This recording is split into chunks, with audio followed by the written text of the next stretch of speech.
Alors le chômage, on le disait il y a quelques instants, fait partie du paysage social français. Officiellement, 3 114 000 demandeurs d'emploi en France. Depuis 40 ans, bien cette courbe, même avec des petits soubresauts, ne fait que monter et le système d'indemnisation, lui, n'a fait que diminuer. On a dû donc s'adapter et parfois dans la douleur. Vous allez le voir avec cet historique du chômage, Laurent Bailly, Vincent Lejeune. Déjà sous De Gaulle, on parle de chômage. Dès la fin de 1958, le chef de l'État crée les ACEDIC et l'UNEDIC. Autrement dit, un fonds national destiné au maintien de l'emploi et assurant aux travailleurs qui tomberaient en chômage un supplément portant l'allocation aux environs du salaire minimum. Nous sommes au cœur des 30 Glorieuses. Le pays ne compte à l'époque que 25 000 chômeurs. En 8 ans pourtant, la situation commence à se dégrader. La situation, elle est connue. Il y a actuellement inscrits dans les bureaux de main-d'œuvre 174 000 demandeurs d'emploi. Je voudrais également préciser que le nombre des demandeurs d'emploi dans tous les grands pays industriels, par rapport naturellement à la population active, est sensiblement plus important que la France. Le 13 juillet 67 est construite la première ANPE. Les demandes d'emploi affluent, la question du chômage domine désormais le débat politique. Eh bien, je ne vous cache pas qu'au travers des difficultés du moment, c'est le grand problème qui me préoccupe pour l'avenir.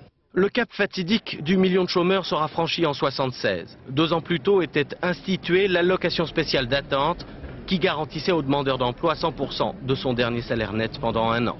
Déjà à cette époque, le gouvernement promet de faire de l'emploi sa priorité.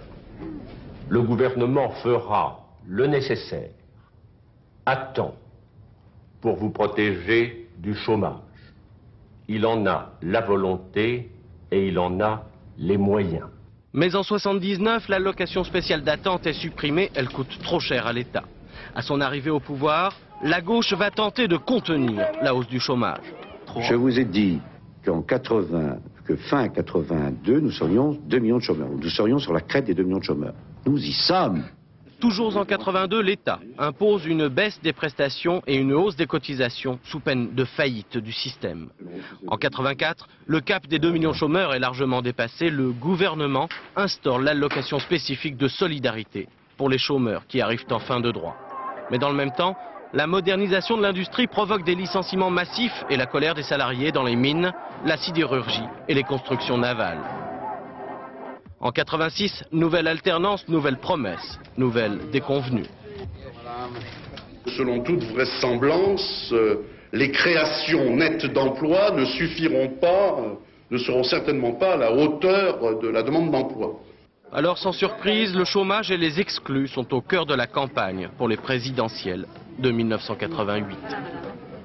200 ans après la Révolution française, après 1 siècle et demi de lutte sociale, va-t-on laisser ces nouveaux pauvres comme une honte sous nos yeux et notre incapacité à sauver des vies, à sauver des consciences? La même année est créé le RMI, une allocation d'État pour les plus pauvres.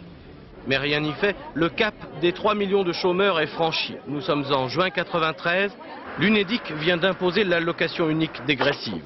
Désormais, quand on est demandeur d'emploi, plus le temps passe, moins on est indemnisé. C'est de ce système toujours en vigueur dont les chômeurs aujourd'hui ne veulent plus.